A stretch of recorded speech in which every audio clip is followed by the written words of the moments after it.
Hey guys, this is day 48 of startup. So, yesterday was a happening day. Just after I put the YouTube video on fear of abandonment, I had my team meeting with my prospective co founders, and both of them decided to leave the startup. So, it's kind of sad but also funny the timing of it. So, with one of the co founders, he was already not decided.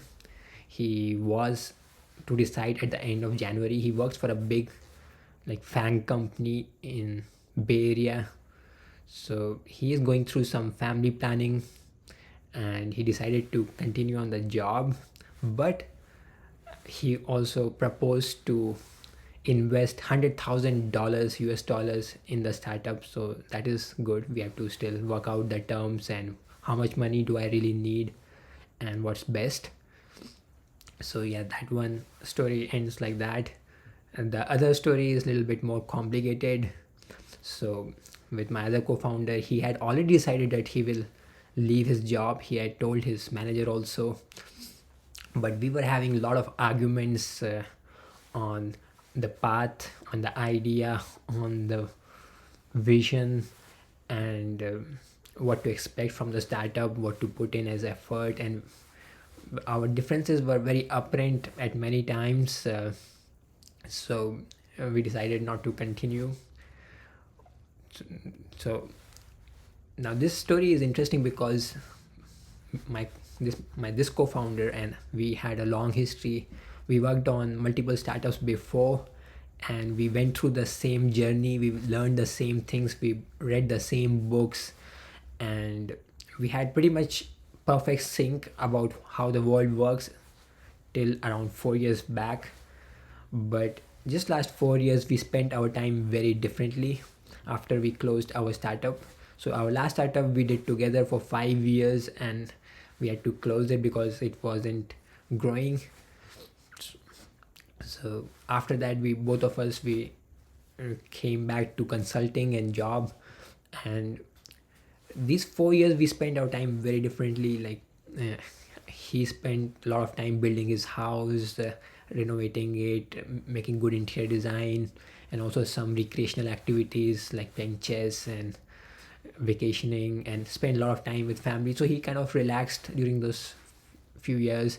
And for me, it was like I wanted to just get out of India and do my next startup in America. So I worked a lot on immigration issues, figuring out how to come here and making it happen by learning. Initially I tried to do it by joining a job in uh, Canada. That did not work out. I also got H1B visa through a US company for whom I consulted for a few months, and in fact almost a year or more. And also worked on French, to learn French and English to come to Canada through French speaking skilled worker program. And also I spent some time traveling around the world, around Southeast Asia for a few months, and also a lot of time into self development. Now it's just, and during those 4 years we did not talk too much about future. We were going on our own journey. And now it is interesting like how two people who had almost the same path for so many years, just 4 years of different lifestyle, different focus, produced so many differences. It was like we could not agree on so many things. What is important for a startup, what is important for life, what do we want to see in future, in how much time we are looking for returns, short term versus long term, how much risk we want to take, how much innovative, like how much innovative we want to be or we are required to be. And all of these took so much time to like get ourselves aligned. So that is why I say it's a good thing probably that it did not work out and we decided to end it, because I thought that I'll feel bad about it afterwards, but I felt quite relieved in some sense. And I feel very sharp now. I feel like I'm ready to run again. And also my co-founder, he has also much more commitment than me. He has family, his kids. So I felt also that commitment.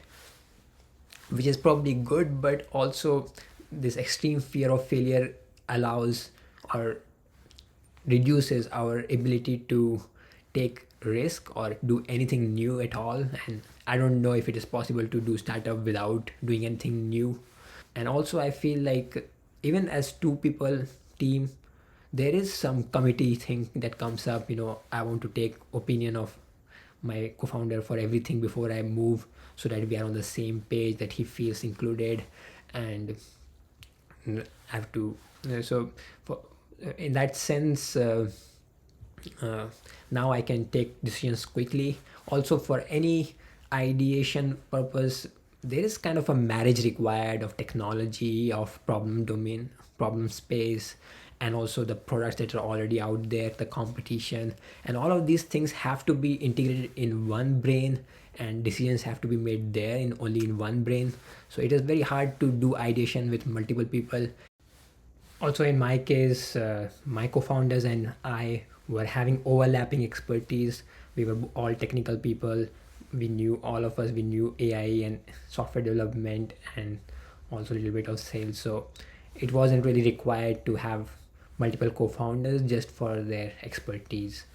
So I think made sense for me to just go alone for now. So I'm going to embrace the solo founder tag for now, and in future I will definitely look out for people to expand, and let's see how it goes.